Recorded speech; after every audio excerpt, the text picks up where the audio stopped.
In the midst of this Kendrick Lamar and J. Cole beef, the two having an altercation as relevant as Naruto vs Sasuke in the latter stages of Naruto Shippuden, as well as everything else regarding other rappers' dramas, Diddy basically getting detained, Glorilla and JT beefing publicly on Twitter, and Meek Mill just being Meek Mill. There's a certain level of noise that truly cultivate these protestations. The fans. And trust me, from the rapper's perspective, you have to understand why they behave this way. These people have images to protect, business to stand on, fans that will defend them for the love of the game, where there's little to no recognition on this sort of defense, as well as no compensation. You know, some even call this jobless behavior. I bring this up because this Kendrick Lamar and J. Cole beef has brought out a side of me that I haven't seen since my early days of being a rap fan. Defending someone that probably would be living his life peacefully had, God forbid, something awful and terrible happened to me. Looking at it now, I've recently been exploring the back of my head, thinking deeply, exploring my mind, attempting to understand not just the psychology behind this, but as well as its history. Where did it root from? Where did it start? Figuring out how my attachment to rap has grown recently and the phases that I've gone through to really describe what type of fan I am. Recently, I seen a tweet online and I hate that I didn't save it. I can't find it anywhere, but the tweet basically said, "You have no right to speak on this Kendrick Drake Cole beef if you didn't go through a real rap phase once in your life." When they said that, I was like, hold on a second. That's me! I went through that phase. They just like me for real. For the ones in the back that are a little tad confused, don't worry, I'll explain exactly what this means. The real rap phase was basically a time period where some people would strictly undermine anything mainstream and listen to more lyrical, more conscious rappers. It's something that's been pretty prevalent in the rap and hip hop scene since the 90s. People just don't like new stuff, and it's gonna be something that's gonna be reoccurring for the rest of our lives. It's not just a rap thing, it's just an anything thing. The old stuff was way better. I don't like Pac. Run DMC was better. Lil Wayne only raps about drugs and sex. Tupac was way better. Man, I hate the Migos and Lil Uzi. All the rest of them, mumbo jumbo rappers. Lil Wayne was more pure. He used to rap about real shit. Man, I hate these new rappers like Ye. Man, I miss 2016. It's basically an old man yelling at a tree on how much they hate this generation and they miss their old one. But being a real rap fan is always a little more than just liking the old stuff. Loving Pac and Biggie, but as well as liking the lyrical rappers of your generation.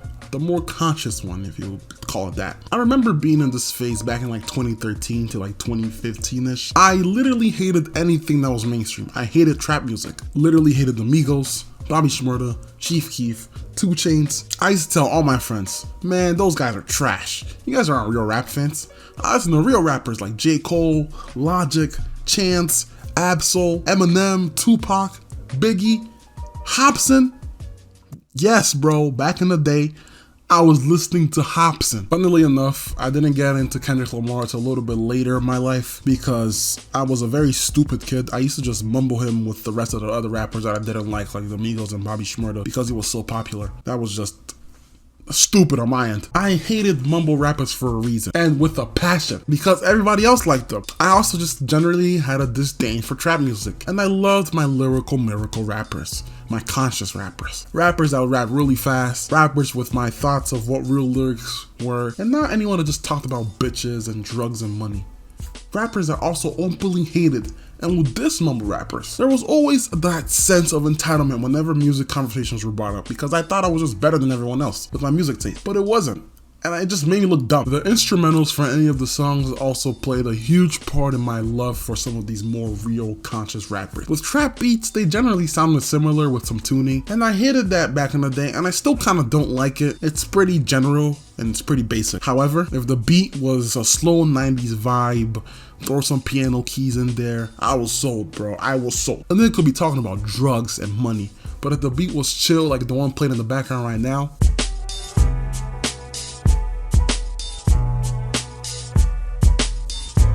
I did not care.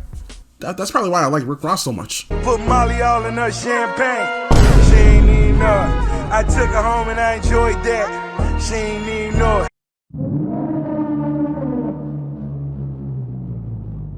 My affinity for real rap started to die down when I started to become a fan of Kendrick Lamar, which is kind of weird because Kendrick Lamar would literally fit in perfectly with the conscious rap only era that I had. But it kind of opened my eyes in a way by not judging a book by its cover.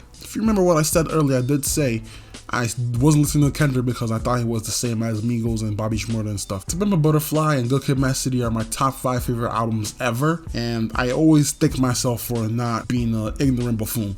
Around that time period also, it was around 2015, 2016, I started doing sports more competitively, and I fiend for music that would hype me up and give me some energy for games. 2016, was a good year for music, and as much as I love J. Cole and Joey Badass and people like that, their songs weren't hype music.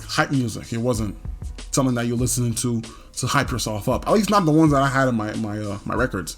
And ever since then, my musical palette has completely diversed itself. No more Eminem clones, no more Hobsons. We listen to what we like. Because that's what makes you a real music fan. You start to realize that music isn't solely just about the message or the beat. It's about how it makes you feel. And if it makes you feel happy, then who gives a fuck what everyone else thinks, right?